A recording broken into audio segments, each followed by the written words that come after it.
Hello, everybody. Welcome and thank you so much for joining us for AQA's Assessment Reform Week, the Essentials.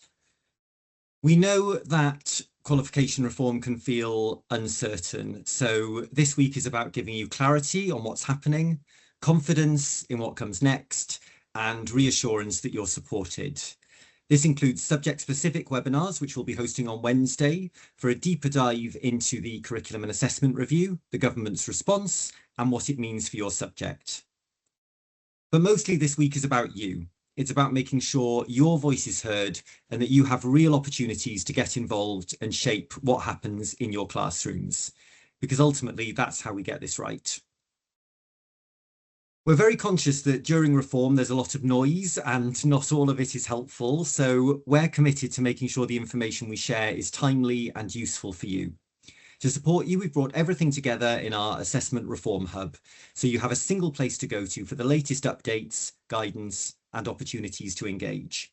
That includes webinars and sign up to our newsletter. And of course, opportunities like this week to find out more. Lucy, would you mind moving on to the next slide, please? Thanks so much. So firstly, we want to start with a brief overview of the roles of the three main bodies that will deliver the reformed qualifications and who's doing what. The DFE is responsible for setting the subject content that defines what students are expected to learn. Ofqual is responsible for taking that content and building around it an assessment framework, establishing the rules and requirements to make sure that qualifications are valid, reliable, and comparable. And that includes the assessment objectives for each subject. And then we, AQA and the other awarding organisations, are responsible for qualification design, creating the specifications and assessments in line with both the subject content and the regulatory framework, and the resources and support you need to help you teach the new qualifications. That's why behind the scenes, we're working closely with DFE as they draft subject content and with Ofqual as they start to define assessment arrangements. And that's happening now. And although the first new GCSEs won't hit classrooms until 2029, the next 12 months is a really critical time in determining what those new GCSEs will look like. DFE will consult on draft subject content and Ofqual will consult on assessment arrangements in September this year.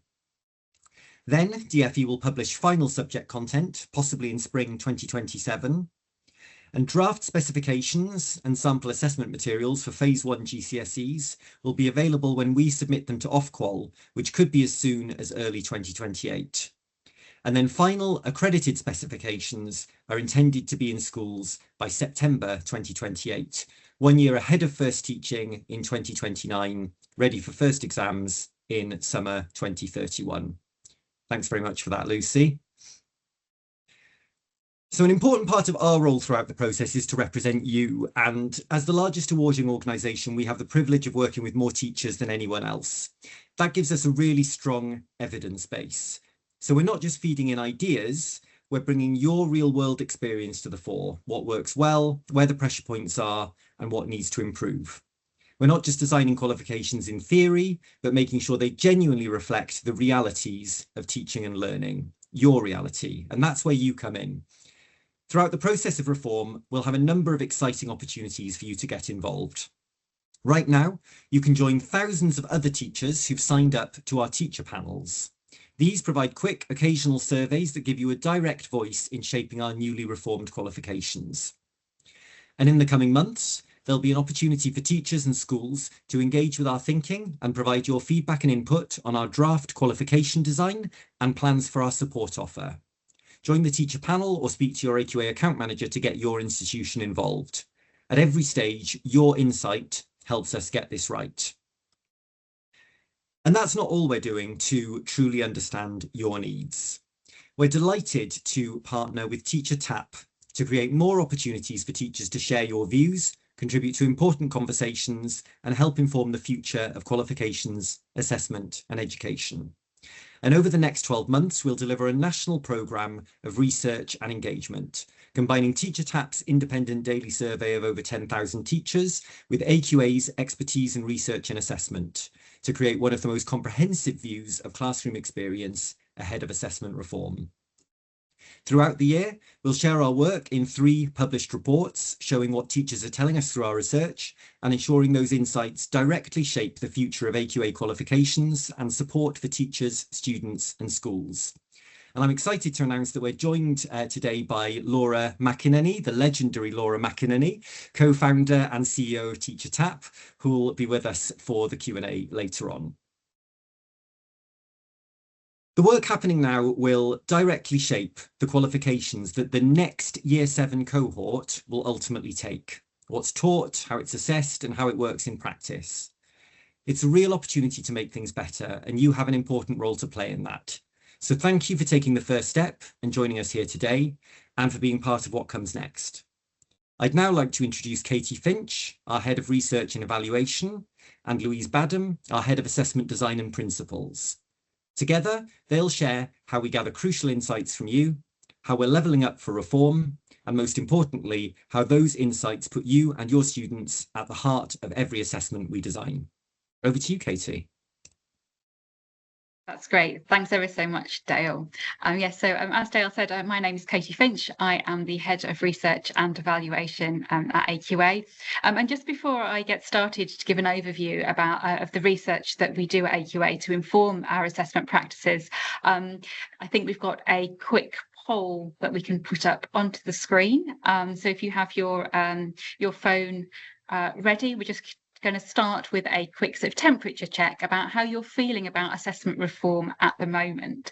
So great to see lots of responses coming in.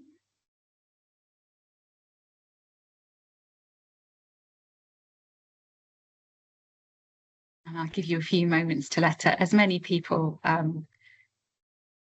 choose the option that most closely aligns with how they're currently feeling about assessment reform.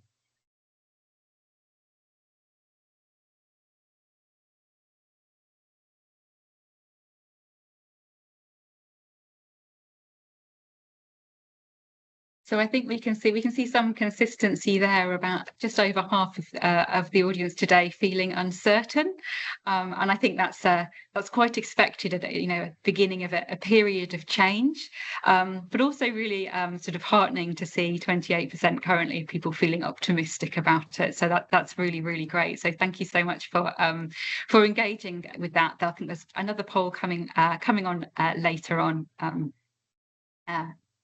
In the webinar today. So yeah, as I mentioned, I head up the research and evaluation team at AQA, and we sit within a division that's called Assessment, Research and Innovation. And we are a division that's made up of academic researchers, as well as AI experts, psychometricians, data scientists, which I know might not make us sound that much fun, but we are really fun, I assure you.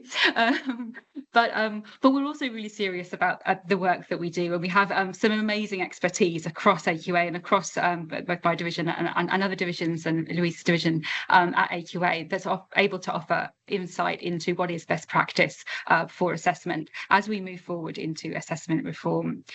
So our job really as a research division at AQA is to provide a secure and a robust evidence base for decision making when it comes to assessment. And that can mean connected to series delivery. So we, as part of our division, we offer that statistical evidence that works alongside expert judgment when it comes to grade boundaries, for example, as a series delivery level. But we also carry out research around what is best practice for assessment design, and we're also at the heart of thought leadership when it comes to assessment research as well, when we're thinking about that innovation and pushing forward about what we want to see in the future of research in this country and beyond as well. So if we just go on to the next slide. As part of the work that we do, we're producing research, year in, year out. So this isn't just something that we do just in preparation for reform, but when reform comes around, it's really exciting for us because a lot of the work that we do produces recommendations for what we think is the best way forward, the best practice. And some of these are tweaks that can be made during periods of reform, in between periods of reform and during the life of a specification. But sometimes there are more significant changes that we would like to suggest. So when reform comes around, it's really exciting. We can look at the research that we've been doing over recent years and really be able to build that strong evidence base, to be able to influence people, to be able to have talks with DFE and Ofqual as Dale said, but also internally about the approaches that we want to take. And this is a little bit of a shameless plug for our assessment research library that we have on our website. So we produce many reports, some quite academic reports, but also some more digestible sort of 2 pages on the various bits of work that we do. And this work goes back for a number of decades because we have quite a long-standing tradition of having a research department at AQA. So there's another QR code on the screen there. So please do, when you have time, check out our research library and see some of the work that we've been doing. So what sort of work do we do? If we move just on to the next slide now. So this is an overview of the types of work that we do within research and innovation. So as I mentioned, many of us are academic researchers. We've come from working at academic institutions. Many of us are also ex-teachers. So we sort of bring both of those perspectives together. But part of what we do is synthesizing existing literature. What's already out there? What are university academics saying on certain topics? We also look at what international best practices, what can we learn from other jurisdictions, from other countries about the way that they're approaching assessment, and how might what they do relate to our context. And we're also really engaged with grey literature that's out there. So by that, I mean that other organisations put out, that the government might produce, or that charities might put out as well. So we really want to make sure that we look up and out and see what's happening outside of AQA as well as internally. As I mentioned, we have some wonderful experts within research team when it comes to analysing data. So we have a wealth of exam performance data that we can analyse and look at what's working well series to series and what might need changing. And that can be at a specification level, a component level, and a question level as well. And as I alluded to earlier, what I think is really important, and what I think hopefully will come out of this session, is also how we take the statistical data, but we see how that interacts with the insights that we can get from teachers and from examiners as well. And that brings me on to my final column, which is really at the heart and the core of what my team do. It's about capturing teacher and student voice. So as I mentioned, many of us are ex-teachers. We feel very comfortable and at home coming into centres, and we really enjoy that part of our work. So we come into schools, we carry out interviews and focus groups with both students and teachers to make sure that their voice is embedded in what we do. We carry out in-person visits and observations about how people are preparing for exams. And we also take new products and new ideas out to schools and ask both teachers and students to feed into what they like and what they don't like about what we're doing. We carry out things like think alouds, where we might sit one-on-one with a student and they talk through what they like or don't like, or what their thought process is as they're going through a new idea or a new assessment. So all of this work comes together, so as I said, year in, year out, to help us be able to prepare AQA for the decision making that it needs to at reform and between those periods as well. But if we just move on to the next slide, our research insight. Absolutely. During reform, we want to be able to bolster that and really be able to hear your voices and have them central to the decisions that we're making, which is why we're so delighted that Teacher Tapp is on board with us to make sure that we can have that, we can join up those 2 parts of the assessment research world together and make sure that we're capturing the voices and that you're feeding in to the work that we do as we move forward. So hopefully that was a brief whistle-stop tour of the sorts of work that we do at AQA. I'm really looking forward to working with Teacher Tapp to make sure that we can capture those voices. And I'm going to hand over to Louise now, who's going to talk a bit about how she takes some of the work that we do in our team and operationalises that in the assessments that we produce. Thanks, Louise. Thanks, Katie. Hi, everyone. So as Katie mentioned, I'm Louise Badham. I'm Head of Assessment Design and Principles here at AQA, and my team is one of 4 teams in the assessment division, and our team in particular focuses on taking research recommendations and trying to translate them into practice. So, and we'll also be working very heavily with Dale's team, looking at assessment design going into reform. So I'd like to start by outlining some of AQA's assessment priorities for reform. So Lucy, if you wouldn't mind popping on the next slide, that'd be great. Thank you. Yes, so as you probably gathered from Dale and Katy's introductions, we are very much prioritising evidence-informed best practice. So we believe this is the best way to ensure that our assessments reflect best practice and at the highest quality they can possibly be. So as Katy mentioned, we're drawing on a wide range of different sources. That's academic literature, international practice, assessment data, and of course, insights from teachers and from students themselves. And in terms of what we're actually going to use this evidence to do, so our other priorities really are trying to ensure greater consistency across subjects, and reform is a really wonderful opportunity to try to do this. So we know that assessments can sometimes feel quite different across subjects, and sometimes that is for very good reasons, to reflect individual subject needs, but also greater comparability where it's relevant and appropriate can really support students' assessment experiences and help make expectations clearer. So for example, if you've got a particular question type that's used across multiple different subjects, by presenting it the sort of layout and format in a comparable way across all those different subjects makes the experience a bit smoother and straightforward for students. So we are aiming to have evidence-informed design principles that underpin the assessment design through all of our reformed qualifications.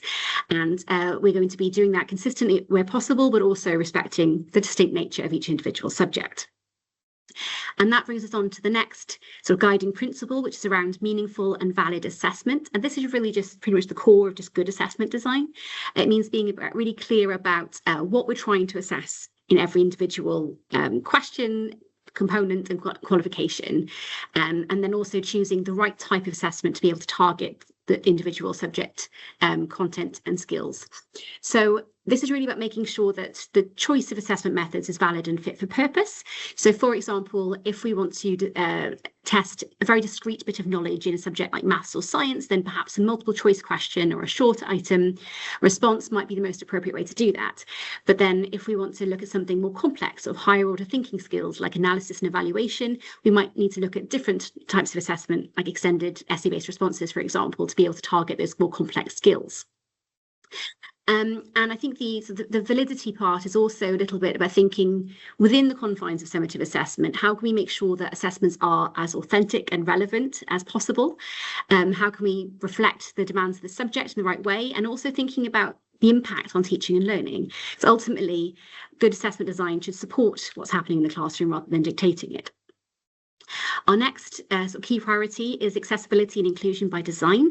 I won't go into masses of detail about that now because I'm going to deal with that in the next few slides. So just to touch upon our sort of final guiding principle, which is around students receiving the results they deserve. And this is really about making sure that all of our marks and our grades are as reliable as possible and reflect students' performance accurately. So this is to do with things like designing mark schemes that allow examiners to apply marks in as accurate and consistent way as possible, whilst also making those expectations really clear to students and teachers. So now I'd like to talk a little bit more concretely about how we sort of turn research into practice by focusing more on accessibility and inclusion by design, which, as I mentioned, is one of our real key priorities as we go into reform. So this builds on a lot of work that's been happening in Katy's team around inclusive assessment design. And in particular, the way we're operationalizing this is through the lens of universal design. So universal design is not just a term that's used in assessment. I'm sure lots of people here are familiar with it from universal design for learning, for example. It comes from construction originally, but it's been applied to lots of different fields around the same sort of premise. And in the context of assessment, this is really about designing assessments that, as you can see from the quote here, are as usable as possible for the greatest number of students possible. So students shouldn't be disadvantaged from individual characteristics, whether that's language, gender, culture, disability, whatever it might be. And I think one of the key features of the approach is that by improving accessibility for a smaller number of students, you often make the assessment better overall and more accessible for everyone. So this image here, I think, illustrates that really well. The idea of the dropped curb, may have been introduced initially with wheelchair users in mind, which obviously makes the environment more accessible for them. But if you look around the other characters in the image, you can see that actually it improves the environment and accessibility for everybody. So we've got people with prams and suitcases and bikes and so forth, which the dropped curve helps all of them as well. So by making the environment better for one group, it's made it better for everybody. And it's similar in assessment. So, for example, if we design an assessment to sort of streamline and make a question design more intuitive and straightforward, and we might have particular groups in mind, like SEND students, for example, with executive processing challenges, but actually by streamlining it for them, we help to reduce unnecessary cognitive load for all students as well, thereby making the overall assessment better as well.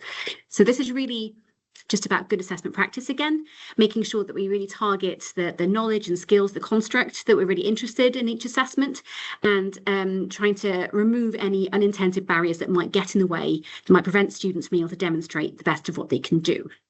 So on our next slide, I'm going to talk a little bit about our standards for universal design for assessment. So these essentially are a set of standards, and underneath all of this, there's a whole set of sort of much more detailed design principles and practices that explain how we do this in practice.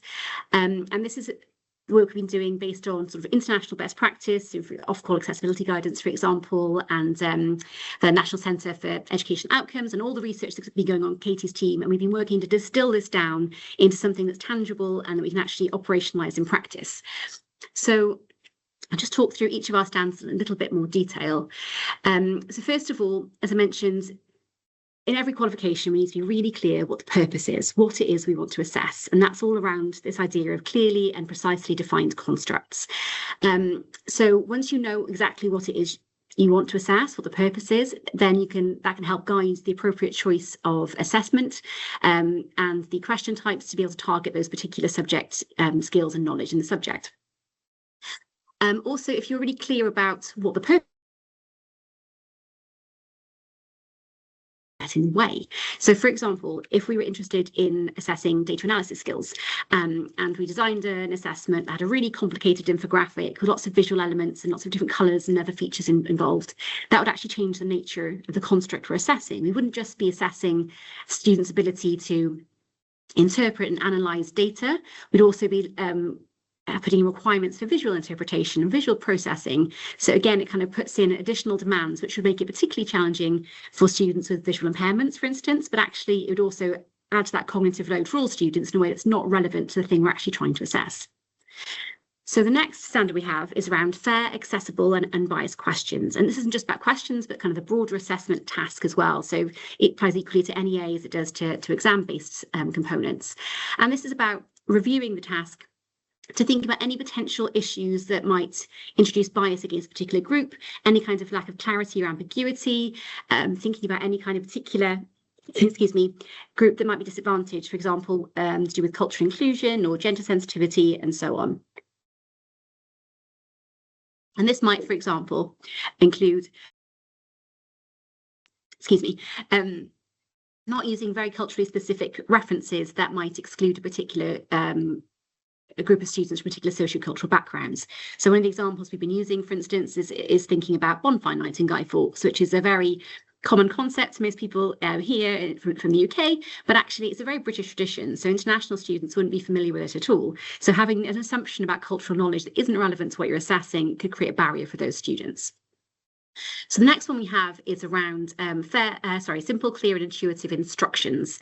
So ultimately, students shouldn't be spending their time working out what they're being asked to do. Instructions need to be simple, intuitive, so that their cognitive effort is focused on demonstrating what they know, not interpreting overly complex instructions. And this then also means that in the classroom, teachers can focus more on what's important, on the subject content and learning, and not how to navigate complex instructions. So linked to that is the clarity in the language of the questions themselves. So again, we try to minimise unnecessarily complex language, so we focus on the intended knowledge and skills, not linguistic proficiency. Now, as always, this always depends on the individual subject and the particular construct we're interested in.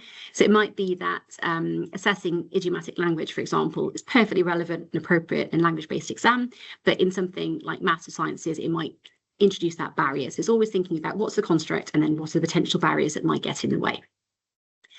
And as well as thinking of the clarity of language, we also need to think about visual clarity. So we think about all these other kinds of features that might sometimes appear in assessments, like tables, figures, illustrations, and other kind of visuals. These also need to be able to be deciphered easily by students. And this also feeds into the final standard, which is about supporting reasonable adjustments, because one thing that's very important for us is we're not just thinking about accessibility and inclusion as an add-on to the end at the end when we produce an assessment. We think about it from the very beginning, and this again is very much in line with all the research recommendations that it needs to be embedded throughout the entire process. So when we're first designing an assessment, we need to think about sort of alternative formats, access arrangements that students might have in modified papers or Braille, for example, where what might it look like for them if we have to adapt an image in a Braille format? And would that change the level of demand? Does it make it less comparable? So if we can design them from the outset with those kind of students in mind, we can make sure it's consistent and comparable for all students. Okay, and I think then we can move on to the next slide, please. So, as I said, we want to embed accessibility inclusion throughout, and that's very much done through our design principles based on research, but also we want to really represent student voice and teacher voice throughout our design processes as well. We know that from the research that is absolutely the best way to ensure accessibility by design. Ultimately, learners are the ones who experience assessments. They're the ones who are best placed to identify the barriers that they face, and they're often best placed to tell us what works well and what doesn't. So as well as our design principles, we also want to embed student voice into our assessment design decision making. So this could be in different ways, as Katie mentioned, through our research. It can be through concept testing of new assessments. It can be talking to our student advisory group, which is a group of AQA students and alumni who we're actually going to meet with next month to share our assessment design assumptions with and ask them what they think is missing, what else we should be focusing on from their point of view. So this kind of approach really helps to make sure that assessment is and inclusion is grounded in students' lived experience, not just sort of assumptions. And again, this is all around minimising those barriers, reflecting diverse groups of learners, and designing for inclusion from the outset. So just moving on to, I think it's the last slide. So what does this mean for AQA assessments? What does it mean for what you're going to see as you go through reform? So as you've seen throughout, the common thread going through all of the presenters so far is we're very, very keen for evidence-informed practice to research recommendations to inform all of our assessment design approaches. And this means both academic research, but also integrating student voice and gathering feedback from teachers, like all of you here as well. And we'll be doing that in different ways, through concept testing, through conversations, through teacher panels, and so on. And in terms of what you'll see, hopefully you'll see more consistency across our qualifications. You'll see that barriers are being minimised for students to give them the best possible opportunity to demonstrate what they can do, and really sort of focus on validity, making sure we're using the right assessment methods for the right purpose in every individual subject. So what we're hoping is this will make sure there is a more coherent assessment experience for students, clear expectations for what they need to do, and ultimately better alignment between what's happening in the classroom and what's happening in the assessment. So in the spirit of engagement with our teacher community, we'd like to share one last poll with you, which is again, you can access on the Slido through this QR code, and this should take the form of a word cloud to give you the opportunity to say what you think are the most important factors for assessment to take AQA to take into account for assessment reform. So we'll leave this open for a minute or so. Hopefully we'll start to see some feedback popping up. And again, we can leave this open as we go to Q&A as well. We will look at this, all the feedback from this later on, so we can look at sort of common themes and patterns to make sure that hopefully it aligns with all of our research and investigation into reform. And as Dale said earlier on, there will be plenty more opportunities for you to feed in as well and to engage in the reform process and share your views on what you think are top priorities should be. And in the again, in the spirit of engagement with our teacher community, I will now hand over to Laura from Teacher Tapp. Thanks, Louise. And it's so interesting to see this data coming up on here already, because this is when we're in Teach Tapp each day, we get to see lots and lots of what teachers are saying, and it's brilliant to have that represented. So for those of you who haven't met me before, my name is Laura McInerney. I was a secondary school teacher. I was a sixth form manager. And in fact, I was an assessor for AQA on the EPQ qualification for a number of years as well. So it's exciting to be back and doing some work with AQA again.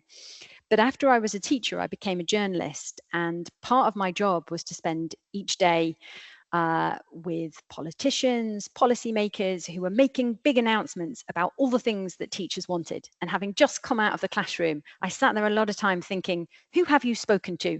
Because if you were speaking to the same people as I have been speaking to, you wouldn't have come to the same answers. And of course, one of the challenges is, even if you and I went out and spoke to tomorrow 100 teachers, there are in fact about 500,000 people who do this job. And so it's an absolutely huge profession. Those of you who are on the call now, you'll be from different contexts, different subjects, you'll have different ideas. And so how do you get a broad view of what's going on? And so that's why 9 years ago, we set out with Teach Tapp to come up with a way that we could tap into the collective wisdom of all of the people who are out there teaching each and every day. So Teach Tapp is an app that sits on the App Store. It's completely free. And if any of you are already on it, thank you for being involved. And if anyone thinks it sounds fantastic, feel free to download it. As I say, it's on the App Store. It's free. It's always free. So try it. And if you like it, you can keep it. And if you don't like it, you can delete it. But if you like research and assessment enough to be on this call, I think you probably really will like it. The way it works is that each day it will ping at 3:30 and it will ask you 3, usually multiple choice questions. The great thing is you get to see each day the answers and results from the previous day. So for example, if we were to ask that question that you asked earlier about how you're feeling about assessment and reform, it was great because we got to see, did we feel similar to other people? That's exactly how it works on Teach Tapp as well. We're really fortunate that we have about 10,000 teachers who give up to about a minute each day. That's roughly how long it takes to answer those 3 questions. And that gives us a very broad group of people who we reweight to make it representative. And that enables us to then do a lot of analysis in the background to find out, what do teachers think? And that's true of assessment in particular, curriculum, the things that AQA are talking about today, including accessibility. And so we're really excited to be working with AQA in partnership over the next year to ask a range of questions to help deliver the sorts of outcomes and agenda that we've been talking about so far. So in terms of getting involved, please download it. And just a final thing, if you are maths minded, as I say, we do reweight the data to make it representative. So there's some sort of nerdy maths bits. My co-founder is Professor Becky Allen. So any of you who are from the kind of maths and sciences may know her background. And the data is broadly trusted by lots of different people, including the Office for National Statistics and the Department for Education. You'll see us in the newspaper as well. So just delighted to be on this journey along with AQA and learning, what is it that you want, what is it that can be created, and as Katie said, what are all those exciting things that you want to be able to get in and change, and is that possible to do? That's it from me. Thank you so much. I think it's time now for the Q&A. So if you haven't had a chance to ask the question, please do join the Slido. We've received a number of questions so far, so thank you for all of those. The first one that we have is one for Dale. So what will this mean for those of us who teach GCSE 3 years, over 3 years, starting from year 9? Will the specifications be ready? I know that many schools follow this approach. Yeah, thanks, Becky. So we know that it's important for you to be confident in what you're teaching as early as possible. And the earlier that we can get those specifications in your hands, the better. So we will publish our draft specifications as soon as they are ready, which means when we submit them to Ofqual for accreditation. And then it is our aim and Ofqual's aim to make sure that the final specifications are accredited and in your hands at least a year ahead of first teaching. That is very much the intent of everyone in the system, and that's what we're all working towards. One thought that just occurs to me, I would flag that obviously the new national curriculum programmes of study are also going to apply from 2028. So it's worth just bearing in mind, if you do teach a 3-year Key Stage 4, that you'll want to have a look at what the new requirements will be around that as well. Thank you very much. The next question we have here, I believe this will be for Louise. How do you envisage that the reading age, grammar literacy skills will change in the new assessments? I found them to be a real barrier for students in comprehending the question to answer. This is a geography teacher, but Thank you. Yes, so we'll be able to comment specifically about individual subjects in terms of the content. As Dale mentioned, that's sort of all ongoing. And again, another plug to the subject-specific webinars on Wednesday if you're interested in digging into more detail. But I can talk in more general details around the reading and literacy requirements in assessment questions. So one of the things we're very much looking at is the design of our assessments and minimising unnecessary text and unnecessary linguistic complexity in our assessments as we write them. So that's something that will apply to geography, but also to other subjects as well. So any question that isn't explicitly designed to assess those particular skills, the language should be as clear, simple, straightforward and concise as possible. So in that sense, again, we are very much focusing on trying to reduce unnecessary linguistic complexity in our assessments. Thank you very much. And the next question, I think, has also got geography in brackets, but I wonder it's applicable across the subjects. And do you think that the content, volume and complexity will increase, decrease or stay the same?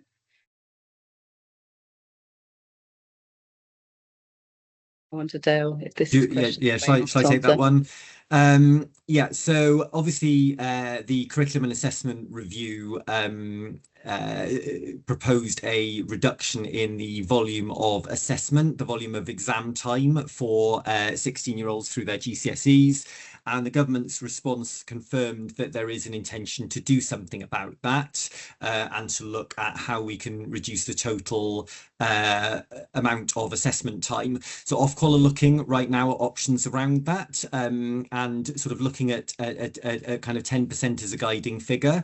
So this isn't going to be a matter of just reducing the length of each exam by 10%, but it's going to be an approach more akin to looking at a basket of typical GCSEs that a student might take. How within that do we sort of reduce the totality of the assessment volume for students by, say, 2 or 3 hours? So it's probably not going to be transformative in that regard, but but kind of every little helps. In terms of the content volume and complexity, as Louise says, obviously, that's something that the Department for Education are working on at the moment.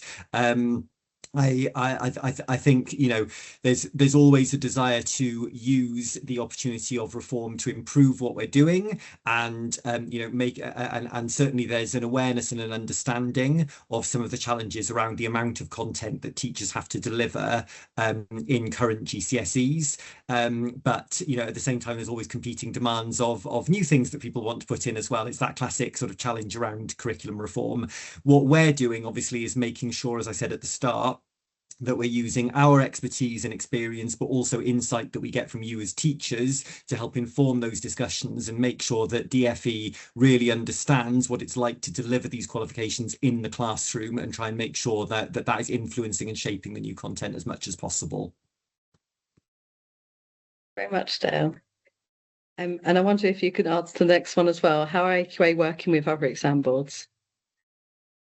Yeah, so we're doing just that, really. So we're working collaboratively with the other boards, both with DFE and with Ofqual, on the content and the assessment arrangements for the new qualifications. So we are definitely working together to share our experience of delivering the current qualifications and what works well and what needs improvement, and trying to make sure that we end up in a place where all of the boards are confident that they can deliver against the new requirements. So that's very much a collaborative effort to make sure that we end up in a good place for the system as a whole.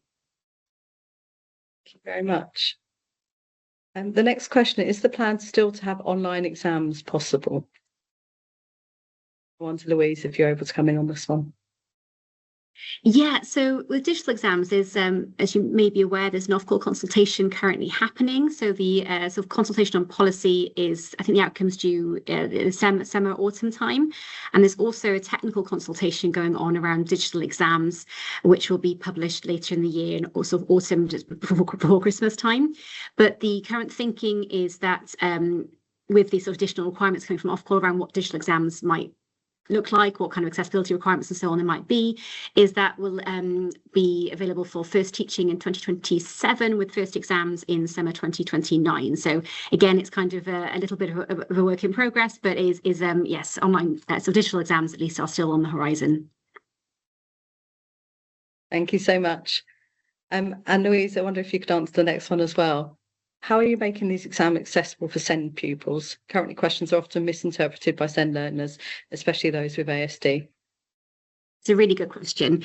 And, as I kind of explained through our universal design approach, this is absolutely one of our top priorities. And I think one of the ways we are looking at this is looking at sort of the barriers that students might face in terms of sort of individual characteristics that might make things more challenging for different students. So, for example, there's these research on neurodivergent learners and the different characteristics that they have that might make things more challenging. So, like literal interpretation, for example, might be one of them. So, our guidance very much recommends avoiding things like figurative language and sort of use of metaphors and any kind of colloquialisms that might create challenges for certain learners, and absolutely focusing on lack of ambiguity. Anything both in terms of the questions and the instructions that go with them needs to be really, really clear and ambiguous to make it as clear as possible to students what's expected of them. So that is absolutely one of our top priorities, and we're also engaging with ongoing research around that area to be able to continuously improve it. Because one thing I would say with universal design, it's not something that's just kind of complete. It's an ongoing iterative process. We're constantly engaging with the research and constantly looking at how we can improve assessments in terms of accessibility for specific groups of learners as and when that research emerges. So it's something we're going to be looking at continuously throughout Reform and in our live series as well. Thank you so much. It's great to see how universal design will evolve over the years. So I think it's a question perhaps for you. Will exams remain at the end of year 11 or will be spread out and some completed at the end of year 10 like in other countries? Yeah, so this is ultimately a decision for the DFE and for Ofqual. Currently, there aren't any plans to sort of dramatically change the structure of GCSEs. So at the moment, obviously, they're designed as 2-year programmes with terminal assessments at the end of year 11. There's not generally the intent to change that for the current round of reforms. Thank you so much. Katie, I wonder if this is a question you may want to answer. How will exams consider students from areas of deprivation? Oh yes, so there's quite a lot of work that's been carried out around the use of context in exams, for example, that has fed into the work that Louise has been talking about.